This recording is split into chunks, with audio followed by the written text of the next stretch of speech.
রাজবাড়ী কুষ্টিয়া আঞ্চলিক মহাসড়কের ৩১ কিলোমিটার অংশ যেন মৃত্যু ফাঁদে পরিণত হয়েছে। মহাসড়কে ৩ চাকার যানবাহনের অবাধ চলাচল, ফিটনেসবিহীন গাড়ি, অতিরিক্ত গতি ও ট্রাফিক আইন অমান্য করায় দুর্ঘটনার প্রধান কারণ।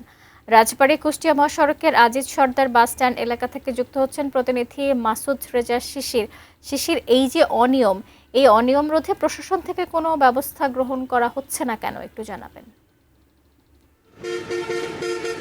ধন্যবাদ শাকিলা। বলছিলেন, আমি এই মুহূর্তে দাঁড়িয়ে আছি রাজবাড়ী কুষ্টিয়া মহাসড়কের পাংশা নামক জায়গায়। মহাসড়কের আমি একটু আপনাকে ক্যামেরার সাহায্যে দেখাতে চাই এই সড়কটার কি বেহাল দশা।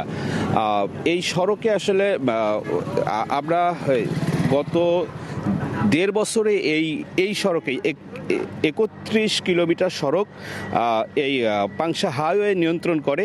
তাদের তথ্য মতে এই হাইওয়েতে যাবৎ এই ১.৫ বছরে কিন্তু ৩৪ জন মানুষ মারা গেছে এবং শতাধিক মানুষ কিন্তু আহত হয়েছে এই ঘটনাকে কেন্দ্র করে।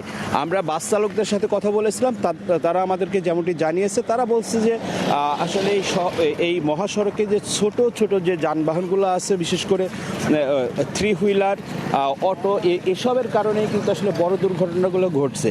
এবং আমরা ছোট গাড়ির যারা চালক তাদের সাথে কথা বলেছিলাম, তারা আমাদেরকে যেটা জানিয়েছে, বারংবার জানানোর চেষ্টা করছে, সেটা হচ্ছে যে এই বড় গাড়ি যারা চালায় তারা আসলে অনেক সময় নিয়ন্ত্রণ হারিয়ে এই দুর্ঘটনাগুলো ঘটে। অনেক গাড়ির ফিটনেস নেই, যে কারণেই কিন্তু আসলে এইকে হয়েছে। আমরা হাইওয়ে থানার সাথে কথা বলেছিলাম, তারা আমাদেরকে যেটি জানিয়েছে, তারা নিয়মিত কিন্তু আসলে মামলা দিচ্ছে।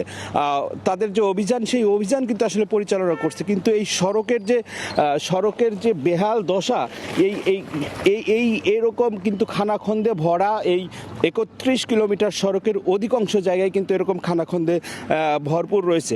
আর বৃষ্টি হলেই এই সড়কগুলোতে কিন্তু আসলে মরণ ফাঁদ হয়ে দাঁড়ায়।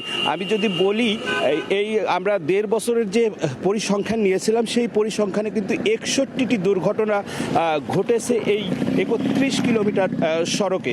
প্রশাসন যেটা বলছে, বারংবার বলার চেষ্টা করছে, তারা আসলে মামলা দিচ্ছে, বিভিন্ন সময় মামলা দিয়ে এই রোধ করার চেষ্টা করছে। কিন্তু আসলে সড়কের যে বৃষ্টি হলে সড়কের যে পিচ্ছিল অবস্থা হয়, সেই অবস্থা থেকে কিন্তু আসলে দুর্ঘটনা ক্রমেই বেড়ে যাচ্ছে। শাকিলা, এই ছিল রাজবাড়ীর মহাসড়ক থেকে আমার কাছে এই মুহূর্তের সর্বশেষ।